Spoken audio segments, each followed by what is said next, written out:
Proclamação do Evangelho de Jesus Cristo segundo Marcos. Glória a vós, Senhor. Naquele tempo, Jesus foi para o território da Judeia, do outro lado do Rio Jordão. As multidões se reuniram de novo em torno de Jesus. E ele, como de costume, os ensinava. Alguns fariseus se aproximaram de Jesus para pô-lo à prova e perguntaram se era permitido ao homem divorciar-se de sua mulher. Jesus perguntou: o que Moisés vos ordenou? Os fariseus responderam: Moisés permitiu escrever uma certidão de divórcio e despedi-la. Jesus então disse: foi por causa da dureza de vosso coração que Moisés vos escreveu este mandamento.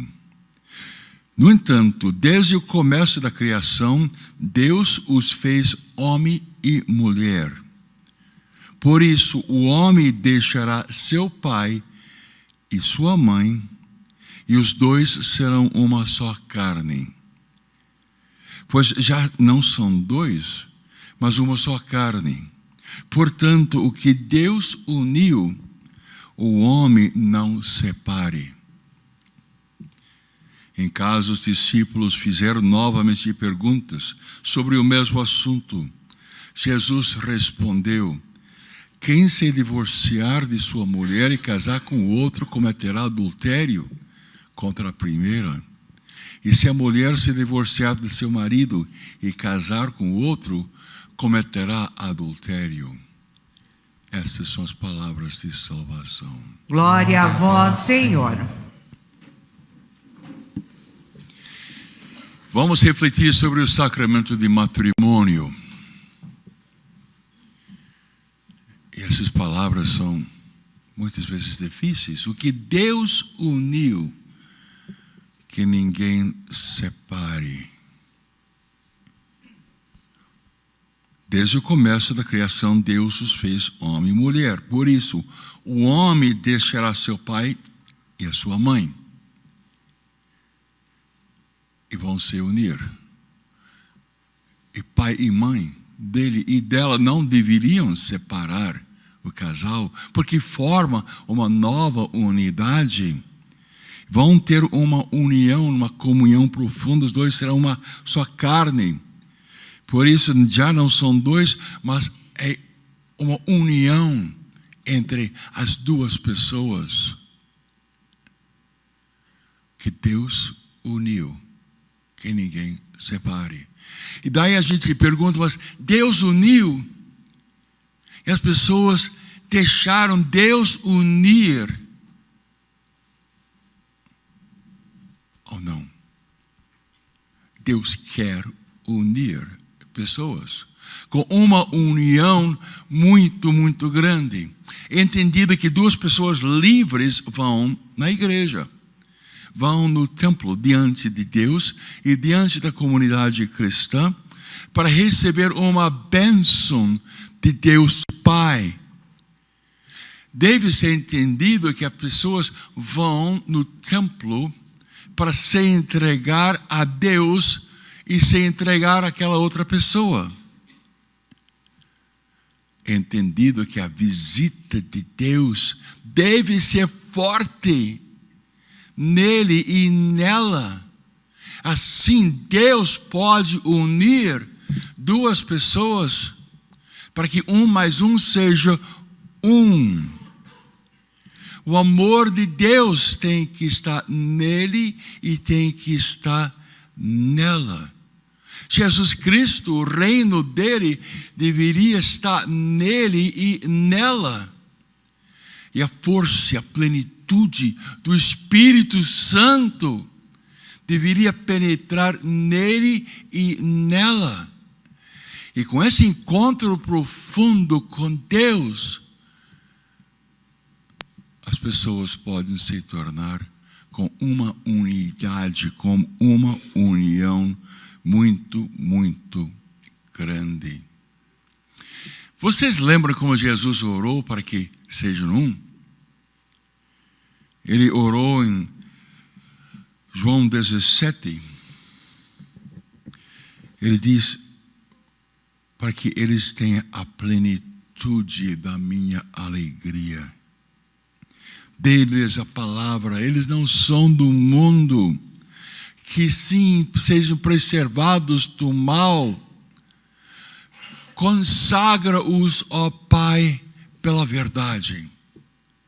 Então, o ideal no sacramento de matrimônio é que as pessoas sejam consagradas à verdade e que não vão para a mentira, para a infidelidade, para a murmuração, para a falta de amor. Santifica-os pela verdade. A tua palavra é a verdade.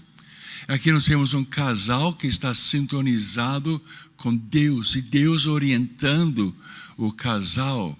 E o processo de união, de comunhão profunda, não é? E um compromisso perpétuo, exclusivo, não é? O sacramento robustece as pessoas, que passam a ser pessoas consagradas a Deus. Vamos ouvir o que esta passagem de João fala de união. A tua palavra é verdade, como tu me enviastes ao mundo, também eu os enviei ao mundo. Um casal sendo enviado ao mundo. Santifico-me por eles, para que também eles sejam santificados pela verdade. Sem mim, nada podeis fazer. E quando as pessoas ficam tentando, com esforço humano, lutar pela união da família, e não tem um encontro profundo com Deus, é muito difícil. Não rogo somente por eles, mas também por todos aqueles que por sua palavra hão de crer em mim. Jesus está orando pelos casais e também pelos filhos dos casais, para que todos sejam um, assim como tu, Pai, estás em mim e eu em ti, para que eles também estejam em nós, e o mundo creia que tu me enviastes. Dê-lhes a glória que me destes, para que sejam um. E lutam todo dia para ter maior união e maior comunhão, mais perdão, para que sejam um como nós somos Pai, como nós somos um, ó Deus Pai. Eu neles e tu, Pai, em mim, para que sejam perfeitos na unidade. E o mundo reconhece que me enviastes, como os amastes a mim, para que vejam a minha glória. Vamos lembrar da videira e os ramos. Eu sou a videira e vocês são ramos. E é necessário que o casal esteja no corpo ligado com a cabeça. E assim, os dois passando a ter uma união, uma comunhão profunda. É necessário passar pelo mistério pascal. Para viver é necessário morrer. E entendido que as duas pessoas deveriam mudar, morrer para si mesmo e conseguir uma vida nova, uma experiência da ressurreição. É entendido que Pentecostes tem que acontecer nele e nela. Não dá só a mulher ter uma vida espiritual e o homem não. E o homem diz, a minha mulher vai para a missa, eu não. Entendeu? Aí nós temos o quê? Nós temos uma gigante espiritual e um anão. Não dá. Não dá. Entendeu? Deus tem que unir ele e ela, e os dois têm que ter saúde espiritual. No dia de Pentecostes ficaram cheios do Espírito Santo. Todo mundo ficou cheio do Espírito Santo. Eu perguntei a um casal uma vez, vocês têm uma harmonia entre vocês? E a pessoa respondeu, bastante, sim, tudo bem. Você vai na missa? E ela falou, sim. E ele, não. Então eu falei, vocês não têm uma harmonia espiritual. ela está com saúde espiritual e ele não. Quando o homem diz, não, ela vai na missa, entendeu? É a mesma coisa que dizer, ela se alimenta e eu não. Então, peraí. Então, vai dar uma fraqueza. É muito, muito importante uma união e uma comunhão espiritual. Quando ficaram cheios do Espírito Santo, uma união aconteceu na comunidade. Uma união. A multidão dos fiéis eram um só coração e uma só alma. Uma união. Aconteceu por causa de Pentecostes. Também diz em João 2, 42, perseveraram eles na doutrina dos apóstolos.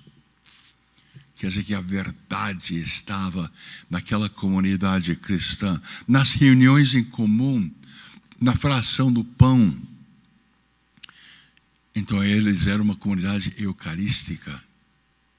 E os casais devem ser uma comunidade, uma pequena comunidade eucarística, na fração do pão, nas orações. Muitos milagres aconteceram. Rapidamente nós vamos passar pelo catecismo, o que a igreja diz sobre o sacramento de matrimônio. Existe um vínculo que deve ser perpétuo e exclusivo. São pessoas consagradas a Deus, não é? Deus fez uma aliança conosco e o casal faz uma aliança entre eles. E ninguém deve separar.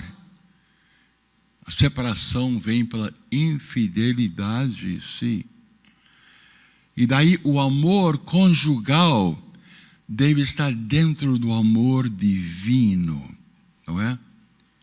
E a presença explícita de Jesus Cristo nele e nela é o grande segredo. E a graça de Deus vai crescendo e as pessoas vão conseguindo uma consumação. A consumação do sacramento de matrimônio é quando 1 mais 1 efetivamente é um. Um em Deus, não é? Porque Cristo é a fonte desta graça. E Ele vem ao encontro dos cônjuges cristãos pelo sacramento de matrimônio. Tem uma dimensão de espiritualidade no sacramento de matrimônio que muitas vezes as pessoas não percebem. Jesus permanece com eles. Concede-lhes a força de segui-lo, levando sua cruz e levantando-se depois da queda, perdoando-se mutuamente, carregando os fardos, o fardo um dos outros. E o amor passa a ser sobrenatural entre o casal. No matrimônio, há uma entrega de totalidade de todos os componentes da pessoa. O amor conjugal dirige-se a uma unidade profundamente pessoal, em que diz que passa a ser uma só carne, mas passa a ser uma só parte psíquica, uma parte espiritual também.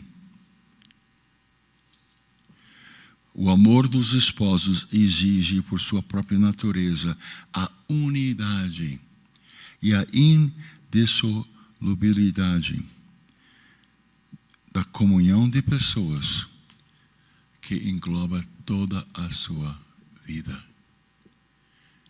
Feche seus olhos e peça a graça de entender mais profundamente a maravilha que é o sacramento de matrimônio, para progredir cada vez mais na união, fazendo todo o possível. Faça sua oração.